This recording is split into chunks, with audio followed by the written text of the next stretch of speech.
Hey, what's up, guys? I'm back. Welcome to another episode. Thank you for watching my game room tour, little mini tour. Just wanted to give you an introduction of where most of these videos are going to be filmed. Today, like I mentioned in this new video, I wanted to talk to you guys about obtaining those hard-to-find collectibles, hard-to-find items that are always sold out, items that you see on eBay or Craigslist or OfferUp for hundreds of dollars and are impossible to find. In recent memory, this bad boy right here, I've seen this go upwards here in my town, $300, $400. eBay, it's about the same price. They are discontinued. Nintendo recently discontinued these a couple of weeks ago. People went ape shit crazy for them. I'm glad I got mine. But in this video, I'm going to share with you guys a couple of tips on how not to spend $300, $400 on this. This is a plug and play, guys. This is a little emulator plug and play that is $59.99. It's a good deal, $59.99. That's what it's worth. That's what you should pay for. These scalpers are just, making bank, charging everyone $300, $400 for these when this is just a plug and play that technically should be found at Walmart, Walgreens, out and about. Big Lots even, shit. But, Nintendo did what they did, and that's material for another video. But I'm going to share a couple of tips with you guys on obtaining, hard-to-find items at retail price. It does going to require a little bit of more effort, and you have to really judge and see if you really want it or not, because some of the things I'm going to explain to you are kind of a hassle. But if you really want it and you don't want to pay these outrageous prices, this is your only bet. So without further ado, let's get started. First thing.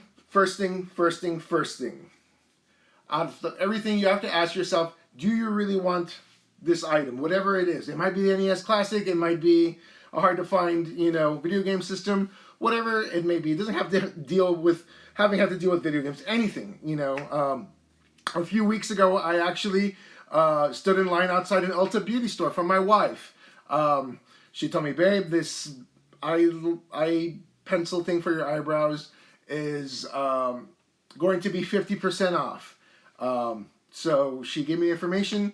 I said, screw it. I went out there, and lo and behold, there was a line. I went kind of late, was the 11th or 12th person in line. They had no number system. They had none of that. They just had a huge table in the middle of the entrance with crates of the little eyeliner, eye pencil thingies or whatever the hell it was. And these women, I hate to judge, went apeshit. There was a couple of dudes there, boyfriends and husbands like myself. Some pushing and shoving happened. I was lucky enough to get 2 or 3 little pencils, purchase them, and my wife was happy. But, things are getting harder to find now, guys, and these scalpers aren't making it easy for you to find these because they want to buy them and they want to sell them to you for an outrageous amount of money, especially things like the NES Classic. So, first things first, you have to really, really ask yourself if you really want the item and if you're willing to do what you need to do for them. First things first, talk to your store manager, talk to the associates. I know it's a cliche. I know they'll probably give you a lot of shit because scalpers and other people have already been there.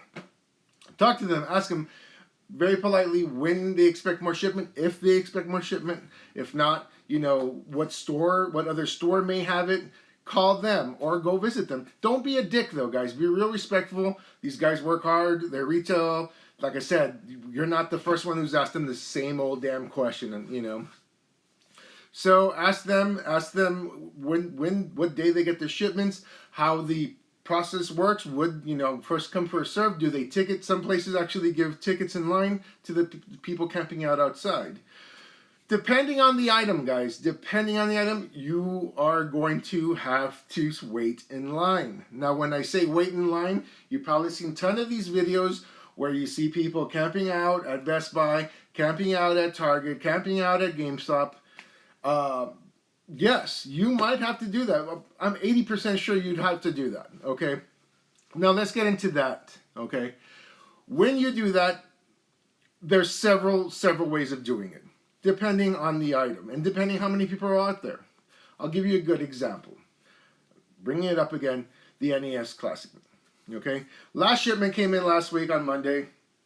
Best Buy, my local Best Buy was the only place that had them. Not all Best Buys had them. So called up Best Buy, talked to a real nice guy, told me yes, they'll have them, but he forewarned me. Very limited supplies. He couldn't give me how many systems they had in stock, but if I wanted it, to get there early. Okay?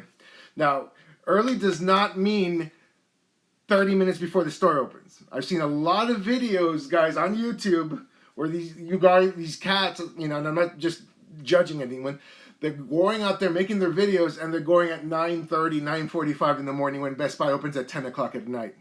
Guys, you're not going to get shit that way. You are not going to get shit, and they didn't. They got very disappointed. They made rage videos saying, there was already 140 people in line or there was 50 people in line and they only had 12 to 20 systems. Okay, so you guys want something that hard to find, you're going to have to wait in line, and might have to wait in line overnight, okay? So when I went to my Best Buy, they told me they were very limited, so camp out or show up early. Best Buy closes at 8 o'clock on Sundays. The NES Mini came out on Monday, or they released it on Monday. So at 8 o'clock, I showed up, drove up, seeing if there was any people there. There was no line at 8 or 9 o'clock at night on a Sunday at Best Buy. So that was good news for me.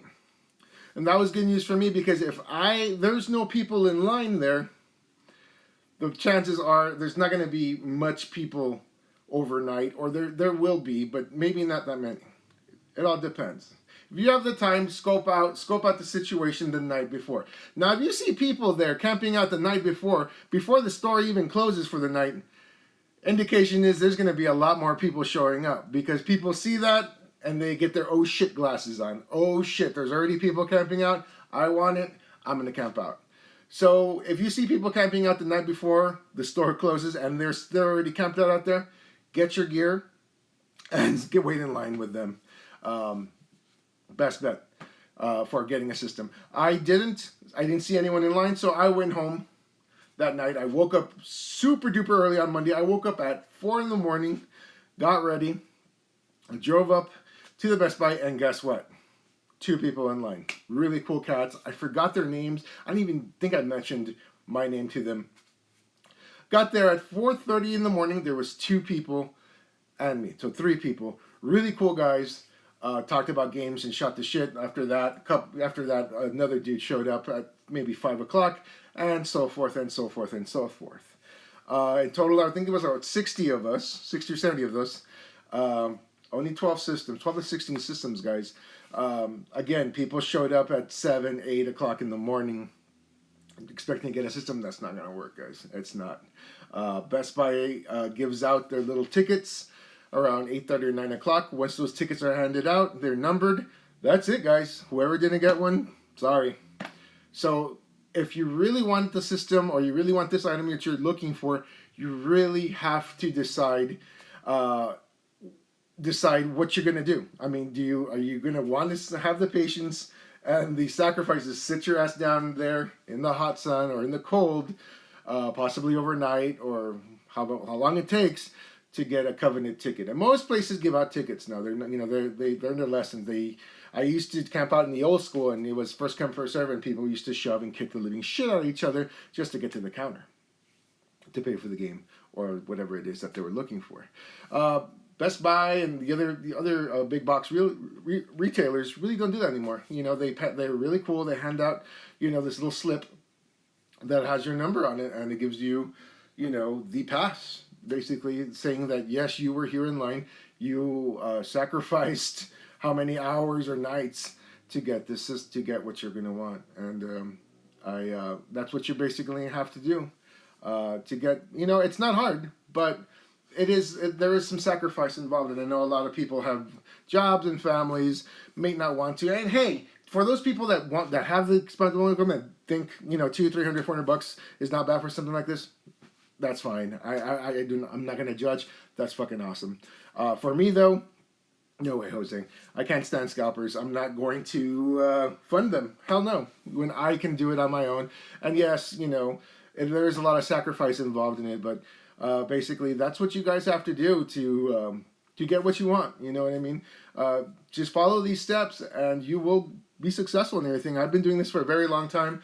I believe out of all the years that I've been, obtaining hard to find collectibles and items and system launches and whatnot, I've only been turned away once, and that was way back when. And I think it was a laptop computer I wanted on Black Friday, and we showed up, me and my wife, well, girlfriend at the time, we showed up too late.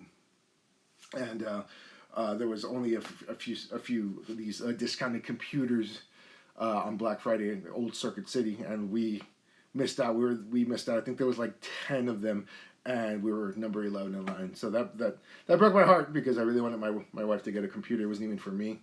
But ever since then, I've obtained pretty hard to find stuff, like the Amiibo stuff when it was big. Rosalina, again, the NES Classics. Just hard to find stuff. Hell, I even camped out for my old PlayStation 2. The old big PlayStation 2 that came out. I went to Target and sat my ass there in the cold concrete for 8 hours until the store opened and those cats came out with these with the tickets, and numbered tickets, and everyone got one, I believe, that day. I think a few people didn't, but the thing is, in this day and age with computers and social media and technology and communications being so advanced that everyone knows what's going on everywhere at all times, you're going to have to compete for these things. And, there's people that want them just to collect them and game and use them, like myself, and cherish them. And then there's the other half that's growing and becoming such a nuisance, and those are the resellers, guys. And not all resellers are bad. I've known a few that have been super cool and have given me some decent deals on things. But, the rest of these cats are just scumbags. I'm sorry. They're charging people, hard working people, $300, $400, $500 for something that's not even worth that. And that's how they make their money. I am strongly against it. But anyways, I'm ranting on. Thanks for watching, guys. Really appreciate your support. If you like what I'm doing, please subscribe and hit that like button. Lots of good things coming. Still in the process of doing, ordering stuff and writing, episodes for this channel. I really want to appreciate your support, and always game on!